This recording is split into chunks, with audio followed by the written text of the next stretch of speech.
السلام علیکم ورحمۃ اللہ وبرکاتہ۔ جی محترم ناظرین و سامعین، آج ہم ایک ایسی بات پر گفتگو کریں گے جس کے بارے میں مجھ سے متعدد بار سوال کیا گیا، اور یہ تقریباً ہر ماں نے اپنے بچوں میں دیکھی ہوگی۔ وہ یہ کہ بچے اکثر انگوٹھا منہ میں ڈال لیتے ہیں، لیکن کیا یہ صرف ایک بچپن کی عادت ہے یا اس کا کوئی روحانی یا سنت سے تعلق بھی ہے؟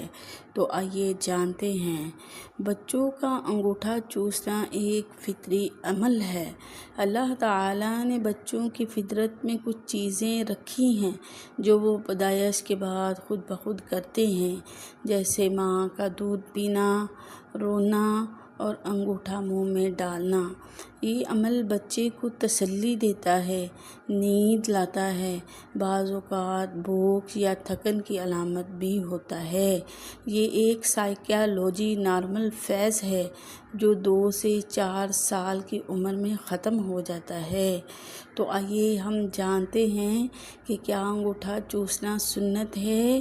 نہیں، اس عمل کا نہ کوئی تعلق نبی کریم صلی اللہ علیہ وآلہ وسلم کی سنت سے ہے، نہ ہی قرآن و حدیث میں اس عمل کی کوئی فضیلت یا روحانیت بیان کی گئی ہے۔ یہ ایک عام فطری حرکت ہے، شرعی یا روحانی مسئلہ نہیں۔ تو اب دیکھنا یہ ہے کہ والدین کیا کریں۔ اگر بچہ بڑا ہو رہا ہے اور پھر بھی انگوٹھا چوس رہا ہے تو گھبرانے کی ضرورت نہیں۔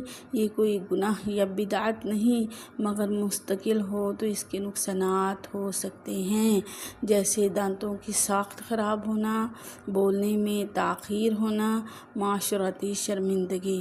اس کا حل یہ ہے کہ بچے کو نرمی سے سمجھائیں، کوئی اور مشغلہ دیں، تسبیح، دعا یا چھوٹے وظائف یاد کروائیں، کبھی بھی مارنا یا طنز نہ کریں۔